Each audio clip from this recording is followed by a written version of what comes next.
also want to apologize, if I may, for speaking in English. It's not my first language. I'm Hungarian, as has been announced, but it's sort of our lingua franca, so hopefully you'll bear with me.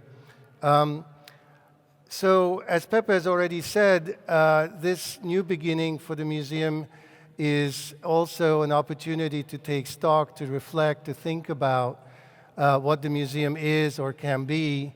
And it is a wonderful moment to think about this for reasons that will become clear. Over the next 50 minutes or hour or so, I want to first talk about just how much the museum is changing. The landscape of museums is changing. So it's not just that MNAC is changing, it's changing in a context in which all museums are changing. And I know that we have probably a dozen museum directors here today. And then I'm going to take you through how, what I like to say, how the software of the museum is changing, how what we are giving to the audience is changing, and how the way in which we are engaging with the audience is changing. So that's the software side of the house. The hardware, the architecture, the institutional spaces, the rooms, the spaces that we're in is also changing, because if the idea of the museum is changing, then certainly the buildings that bring those ideas to life have to change. The building we're in today represents ideas from the 19th century about what a museum is. Today we are in the 21st century. And I'm just going to end on a couple of questions that I hope will lead to more questions in the conversations. So how is it changing? So I think the simple, first of all, I'd like to say that in the last 20 years, the museum field has probably changed as much as it has in the last 100 years. It's really a period of accelerated change. And one of the simplest ways of explaining it, perhaps, is this. If you went to sort of museum director school in our generation, you were told this is what we do. We were an object-based institution. Our job was to collect these objects, to preserve these objects, to study and to interpret these objects, and to display them from time to time. Today, however, there's been a rapid expansion of this to a much wider range of responsibilities, which I describe here. But all of which, and I don't know if the people in the back can see it, but we are inclusive, experiential, we are open to society, we are serving communities, we're politically responsive, we are becoming a kind of third space, open and welcoming. We're trying to be a democratic institutions, collaborative across different cultural sectors and across other social sectors. And of course, we're innovating like mad digitally. But all of this really is about people.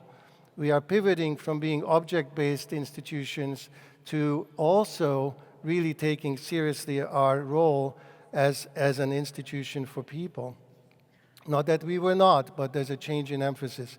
And all of this is reflected in the new definition of the museum by ICOM. Many of you know what that is. It's the big International Federation of Museums, which just a couple of years ago, just as I was working on this book, on these books, published its new definition. And what's interesting about this is in the heart of this official definition of the museum are those very words that have always been at the heart of museological classes that many of you took and mission statements, but it is now surrounded by a much bigger, a much wider rhetorical framework, all of which acknowledges this sort of expansion in the remit of the museum. And perhaps the most interesting part of this whole definition is the very first line. A museum is a not-for-profit permanent institution in the service of society. You know, I think if I hadn't told you that, or maybe a generation ago, maybe the word there wouldn't have been society. It might have been art, or art history, or the preservation of culture. But here comes the world's most important federation of museums and says, the museum is an institution in the service of society. And I think this itself is a very clear encapsulation of the pivot we're going through, more of which in a minute. Not all of this is new, however, and I see that many people here in this audience have probably been at all of these locations. I was certainly young enough, or I am old enough, to have been standing in the line of the Tutankhamun exhibition in the British Museum, with the first blockbuster, which is sort of in the 70s, when museums began to measure their success in terms of the size of their audiences, not just their collections or their scholarship. And then, of course, the Centre Pompidou. I was a college student when that museum sort of really turned upside down our ideas of what a museum can be with this public. But that was the museum. But today we are moving to these much more lateral institutions. This one is in Marrakesh, which are trying to engage with their audiences much more horizontally. Not us speaking down to you, not asking you to climb up some steps, both physical and metaphorical, but really engaging horizontally. We are shifting from being exclusive institutions, this is a gala at the Frick, to more inclusive institutions. Again, a public square in front of a relatively new museum in Medellin in Colombia. We are telling different stories about art. We are moving from a kind of standardized history. This is, of course, the famous Alfred Barr chart from MoMA. This sort of very linear idea of modernism, frankly driven by a lot of dead white males, to a much more polyphonic idea of history that is inclusive in terms of geographies, in terms of social groups, in terms of different parts of the world. This is the rehang of MoMA's collection, now showing Picasso next to a seminal black artist, Faith Ringgold.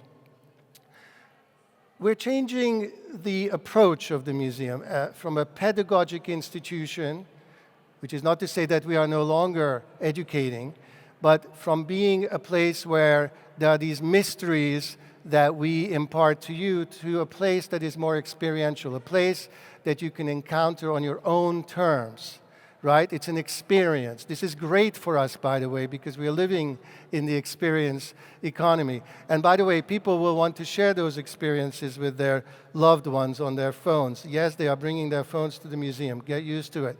We are moving from in-person to multi-platform institutions. You know, I think for most of us, we grew up thinking a museum is a place you have to go inside to see.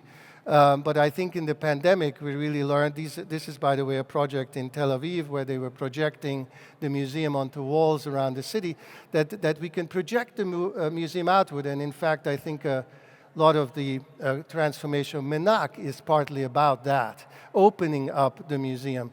And of course, the primary channel for that being our digital channels. We are now receiving 10 times as many people on digital surfaces as in person. So we have to think as a multi-platform institution. We are changing our physical side. You'll see more about this in the second half of my presentation, from this sort of high temple, high classic architecture to a kind of third space approach. The picture on the right is actually a designed third space in the Geneva's Museum of Art and History. That is a space designed for sort of, for lack of a better term, for hanging out. We are changing the architectural discourse, again, more on this later, but we are moving away from these monolithic, citadel-like museums. This is the extension of the museum in Basel, to campuses. Given this changing context, how are museums and the people, including many of you, are providing a different idea of the museum? How are museums evolving and adapting to a new posture? This is the Palais de Tokyo in Paris with a skateboarding park, which, by the way, maybe Pepe, you can add a skateboarding element here as part of your redesign. So we are moving from what I like to say canonical collections to open-ended or never-ending collections. Instead of that frozen permanent collection, a collection that is constantly rotating and changing. This is MoMA's permanent collection, which is constantly being switched out. And there are two reasons for that. One, to show more of the collection. We all know that 80–90% of our collections are rarely seen, but also to drive home the fact that there is no one art history. There are many ways of telling that history. We are, of course, adapting to give space for new expressions. The 20th century, thanks in part to this great city, has given us a much broader idea of what art is, going well beyond paintings and sculptures and drawings, which is really what these 19th century museums were built for. So we now have to be ready to show performance, participatory arts, a wide range of new practices, and we have to provide infrastructure for them, meaning physically and also curatorially. We are learning to juxtapose all the new tremendous opportunities for that in this museum. I've learned a lot about the engagement with contemporary artists you're doing. This is the recent rehang of the Tate, where they are combining contemporary artists with the classic works, interesting dialogues forming between them. We are, of course, engaging digital. We have to. It's part of our culture. I don't know how many of you have seen this work at MoMA 2 summers ago. I see maybe a few arms. This is Refik Anadol, an AI artist whose work absorbed the entire collection of MoMA, and then that collection was dreamt by the algorithm into an endless stream of new art. Interesting fact about this work, the average time that a visitor spent in front of this work was more than half an hour. If you are running a museum, think of how long the average visitor spends in front of your paintings, even your most iconic paintings. We are absorbing immersive possibilities. I like to say that the museum was the first immersive space after perhaps our cathedrals, but now more and more people are interested in these 360 all-surrounding multisensory experiences. That's a different kind of curation. It's a different kind of art. This is a work by S. Devlin. We are starting to put them on view. We are experientializing the museum experience, if I may put it that way. So instead of like picture, picture, picture, picture, sculpture, picture, picture, we are moving into exhibitions that are themselves much more experiential. We can, of course, also go beyond that, and museums are, by putting all of it on view. And we are seeing a great rise in interest in the open storage solutions. I don't know if that's part of MNAC's future. Audiences are very interested. And once again, it's not just about efficiency. It's also ideology. It's revealing, it's unlocking, it's making it open, it's making it less hierarchical. It's saying, you are in the driver's seat, you look at what you like to see. It doesn't all depend on what our curators picked out for you. Another area of transparency is revealing the backstage of the museum. This is now fairly common practice with conservators. I don't know any conservation people here today. They're not a fan. They don't like to be in the sort of shop window. But audiences are truly intrigued by this very interesting aspect of the museum. Actually, it's one of the most interesting things that museums do, and we are now increasingly putting on view. But there are many ways to practice radical transparency. This is the Rijksmuseum putting the Night Watch on view during its restoration. There was a double-digit increase in attendance while this was going on. It was hugely popular. Mostly people think about young people, and there are extraordinary things we are doing for young people. This is the new Young V&A in London, and we are really good at this. But there are other parts of this equation. People with different needs. This is a picture I took in Oberlin, Ohio, sitting down. People are coming into our spaces. Accessibility is becoming very, very important. This is especially the case as we have here in Spain as well as in the US, an aging society. In 10 years, we will have more old people than young people. This golf cart helps people move around the Nelson Atkins Museum in Kansas City. That museum and many others in the US are now doing fantastic, what we call creative aging programs. And then, of course, diversity and inclusion, which has been a huge part of our story in recent years, bringing new voices into the conversation around art. This is Vangechi Mutu in this very 19th century space in San Francisco. A lot of it is about telling new stories about the collection. In recent years, European museums have looked hard at their collections and found that in fact they have much more diversity, but they just usually had it locked up in their storage rooms. This is a Tate Britain display. We're seeing the diversifying of decision making. These are the curators of the recent Whitney Biennial. Obviously, change starts at the top. In my view, a lot of the discussion about diversity it can be boiled down to this simple question: who gets to speak about whom? Who speaks about my culture? This is a program at the British Museum where the Kiribati community members about whom they were doing a display are invited into the museum to work with the curators about how the museum is going to tell their stories. Very important shift. Rethinking to create what I like to say is the museum's digital alter ego, which, by the way, ultimately is going to serve a bigger public than our physical museum.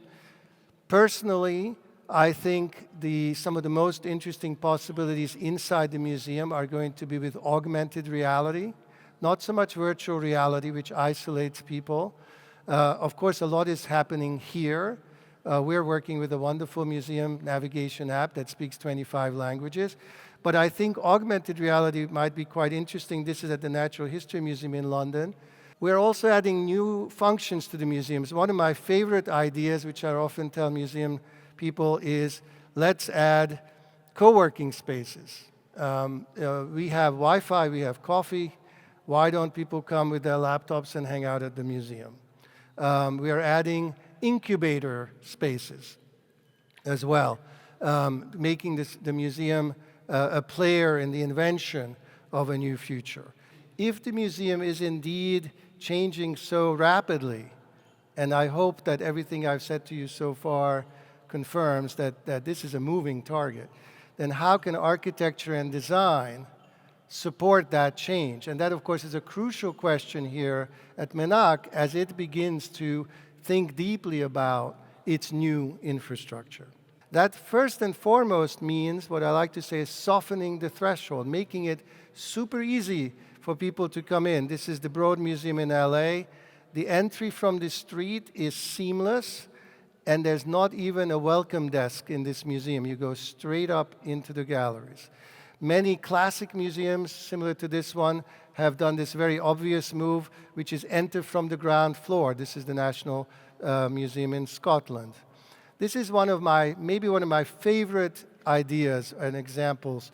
This is the Museu de Rio in Rio de Janeiro, where if you've been to Rio, you know there's these classic cobblestones. It's almost like Prague with the cobblestones. And here you see the cobblestone has entered from the street into the courtyard, into the cafe, into the gift shop. Essentially, the city has merged with the museum. It's an unbelievably beautiful metaphor of this idea of blending in with the city. Architects like to talk about porosity. This is Frida Escobedo's Serpentine Pavilion, allowing people to have sort of peeks inside the museum, the sort of physical parallel to all of those ways in which we are trying to open up. The other big term that architects are using, of course, is loosen the fit.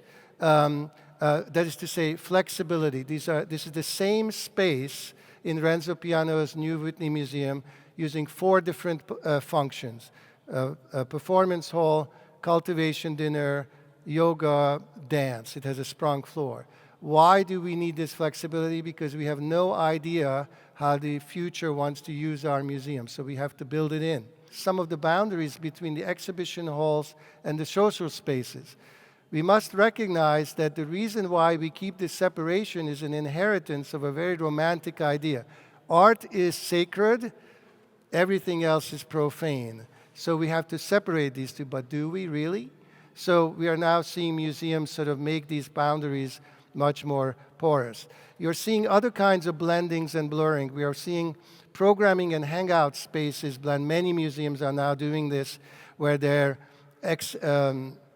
performance spaces and circulation spaces are treated in the same way. The combination of museums and urbanism is absolutely critical And it is so important what you were saying about the new entrance of MNAC, because I think a lot of our investments are not so much making our halls beautiful, but integrating into the city, creating that connection with the city. And that is what great museums do, which is how do we do all this? How do we make the museum accessible and sustainable, but without abandoning our commitment to scholarship and quality? It's a balancing act. Nobody is saying throw out the objects. Nobody is saying stop being dead serious about this. But we also need to be there for people, and we also need to make this accessible. So this, in fact, is the strategic balancing act that every museum is now invited to do.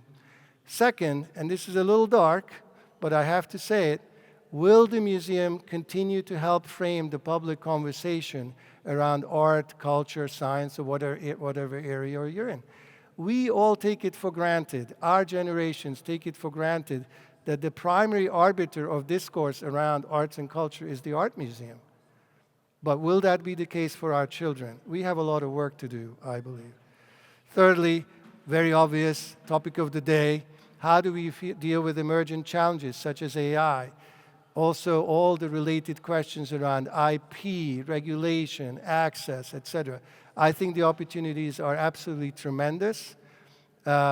But are we driving the conversation? Are we once again simply responding to changes that are being dictated by Silicon Valley? Huge question. We need to collaborate radically in order to have an opportunity to shape our future in this respect. Finally, with respect to MNAC itself, well, obviously the question that I think everybody who showed up here today is asking is, how will these changes that Pepe has begun to articulate here today, how will they bring the promise of this museum fully to life in the years to come? Big question. Secondly, and that's why it's so exciting, I'm told really a cross-section of the cultural community is here, how will the different players come together to reimagine and rebuild the museum? And I'm not just saying within the museum that there are different players, but also across the city and across the state and across the country and frankly the world, because you have partners around the world. How will they all play a role in creating the new MNAC that will be as magnificent as the existing MNAC has been? And finally, and not finally, second to last, how, on the one hand, to align with this evolving international museology, but also retain this museum's uniqueness and character. Remember at the beginning I said, it's not museum, it's museums. Every museum should have its own distinctive take on what it wants to be. So yes, there's an international process, and indeed these current conversations are about making sure that MNAC aligns with the mainstream of how museums are changing. But you don't want to dilute who you are while you're doing that. So that's another balancing act. And finally, and very simply, how and what will make people come back again and again, right? Not just a one and done. I came to Barcelona 20 years ago. I've seen that museum. So how to make sure that people are always coming back, that they come back when they're 10 and 20 and 30 and 40 and 50 for different reasons, because they love this place, because they think this is where they want to be. This is when they want part of their lives to be. I think that the investments you're about to make hopefully will encourage people to constantly want to be here.